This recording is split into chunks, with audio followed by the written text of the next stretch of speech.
très bien.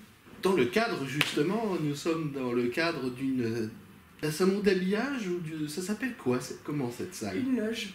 Une loge? Ouais. Elle est bien grande, c'est la loge pour tous les artistes des béliers parisiens. Parmi les artistes, il y a les comédiens, mais aussi les auteurs. Et à côté de moi, Mélodie, qui est auteur de La course des géants.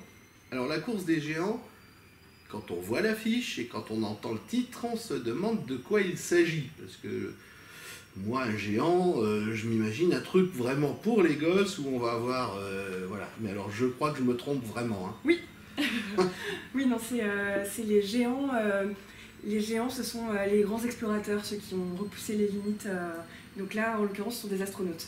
C'est une histoire d'astronautes. Une histoire d'astronaute. Alors, comment es-tu arrivé à ce sujet? Puisque la précédente pièce n'était pas du tout dans le même genre. C'était les crapauds fous et qui se passait tout à fait à une autre époque. Quoique, c'est un petit peu les deux retours dans le temps. Voilà. Oui, c'est vrai, parce que ça se passe pendant la guerre froide.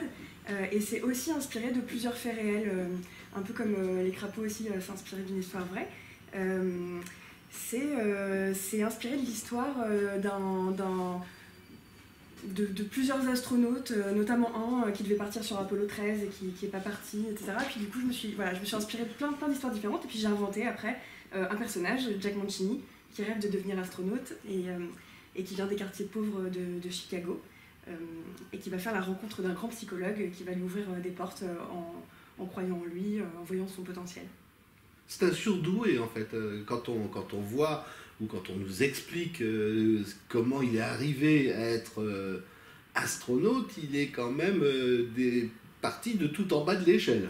Complètement, c'est vraiment l'histoire d'une ascension sociale incroyable, et puis surtout d'un jeune qui avait des rêves qui semblaient inaccessibles et qui a pu finalement, sans trop en dire, qui s'est dépassé pour y arriver. Est-ce que ça c'est inspiré de la réalité ou c'est inspiré simplement de ton imagination? Non, ça c'est vraiment une histoire inventée. On se retrouve donc dans les années 60? Oui, exactement. En fait, ça se déroule sur plusieurs années. On suit le personnage pendant une vingtaine d'années, du lancement de Spoutnik par l'URSS à son comment dire, 20 ans plus tard, sa vie à lui. Une vie il y a beaucoup de rencontres. En fait, il y a la rencontre tout d'abord avec un taulier, je m'entends, un patron de bar. Oui. Ensuite, il y a la rencontre dans ce bar avec quelqu'un, on ne sait pas trop ce qu'il est, mais qui croit en lui. Exactement. Après, il y a les rencontres, toutes les rencontres avec les autres astronautes et tout. Oui.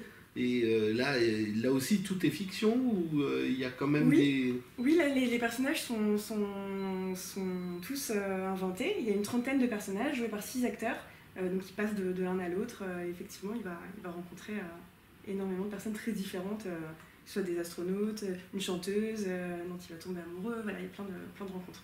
Un mariage, bien entendu.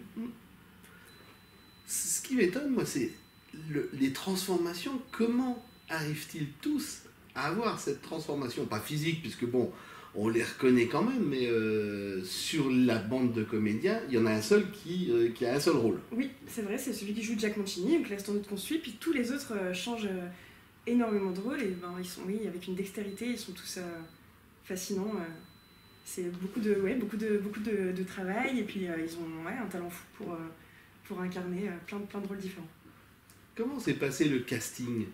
Est-ce que au départ, il était fixé que le personnage numéro 1 aura le rôle numéro 1, point. Et après le 2 aura aussi le 4 et le 5 et le 6, ou alors que bon, ça s'est fait au fur et à mesure des répétitions, des tâtonnements, je dirais. Non, ça c'était déjà dès l'écriture. Dès l'écriture, je savais quel acteur jouerait. Alors moi j'avais pas encore rencontré les acteurs, mais je savais comment allait se passer la répartition des rôles par acteur. Et comment as-tu choisi ces comédiens? C'est différent pour tous. Il y a une des comédiennes, Valentine Revel-Mouros, qui était dans Les Crapauds Fous,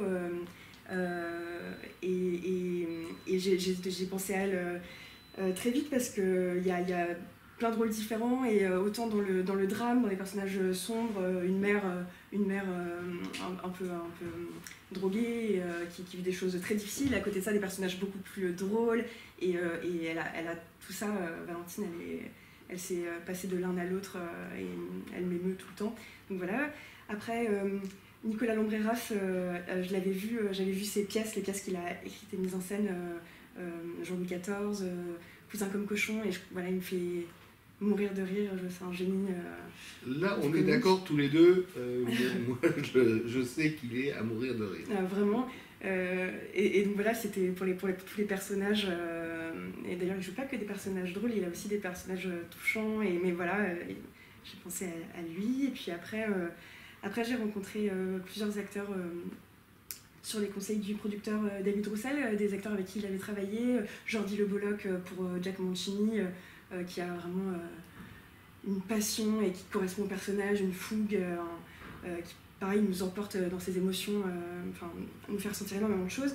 Anne-Sophie Picard qui chante merveilleusement bien, qui a fait des comédies musicales avant, et qui joue cette femme qui doit suivre l'homme qu'elle aime dans cette vie incroyable. Et donc voilà, je l'ai rencontré en audition. Alexandre Texier aussi, qui est très fort dans la composition, et qui pareil passe d'un rôle à un autre, qui peut diriger une mission et puis être un policier un peu stupide juste après. Et enfin voilà, il nous fait beaucoup rire aussi. Et Éric Chanteloz, je l'ai rencontré en allant le voir jouer dans les pièces Smoke Rings et Cyrano Ostinato, qui sont des pièces immersives dans lesquelles je l'avais trouvé vraiment éblouissant par son charisme, sa présence. Il est vraiment incroyable. On a parlé de beaucoup de choses, mais on a omis jusqu'à présent de dire qu'il y a quand même un peu de chansons. Alors, c'était aussi prévu dès le départ, ou ça s'est allongé au fur et à mesure? C'était prévu. C'était prévu, et après c'est le compositeur Simon Meuret qui a créé les chansons. Il y a aussi des musiques orchestrales, mais il y a des chansons rock, etc. Et en fait, notamment une qui était tellement belle que elle fait aussi un fil un peu conducteur dans la chanson. On la revoit, c'est sur le discours de Kennedy, c'est avec les paroles du discours, mais c'est une chanson que je trouve magnifique. Et puis donc oui, il y a peut-être que la musique a pris plus de place au fur et à mesure, parce que le travail de Simon Meuret est tellement incroyable que on avait envie qu'il y ait plus de musique, et puis on se retrouve avec plus d'une heure de musique. Il y a quasiment de la musique tout le temps dans le spectacle. Chantez pas. Non, chantez pas. On va les rassurer, parce qu'il y a des gens qui sont allergiques à la comédie musicale. Non, c'est pas une comédie musicale. Non. Il y a des moments chantés. C'est là où je me suis dit, est-ce que c'était vraiment prévu, ou est-ce que c'est... C'était prévu, ouais, c'était prévu. Et puis après, ça me plaisait tellement qu'effectivement, on a peut-être rajouté un peu en cours de route.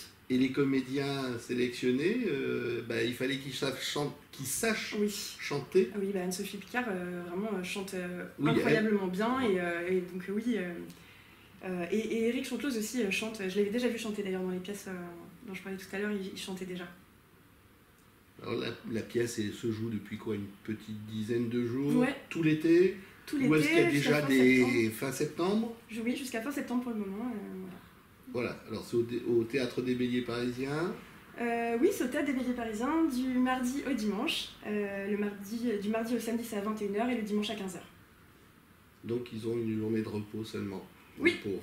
Oui, c'est vrai. Et tu es là tous les jours pour surveiller un peu ce qui se passe, ou... Ah bah oui, je viens de temps à autre, tu joues en lâche? Non, là pour l'instant, je viens tous les soirs pour être avec toute l'équipe et pour pouvoir voir tous les soirs c'est un peu différent, c'est unique à chaque fois, donc je viens. Comment ça se passe avec le public pour finir? C'est magique, l'accueil est vraiment incroyable, on est tous très très heureux. La salle est pleine, les gens sont contents à la fin, voilà, ça se passe très bien. J'avais peur que tu dises les gens sont pleins. Donc, non, bon, alors la salle est pleine, les gens sont contents. Ouais, tout va bien, là on est très heureux. Et nous on te remercie pour ta présence Merci beaucoup. Dans ces lieux. Merci beaucoup. Merci.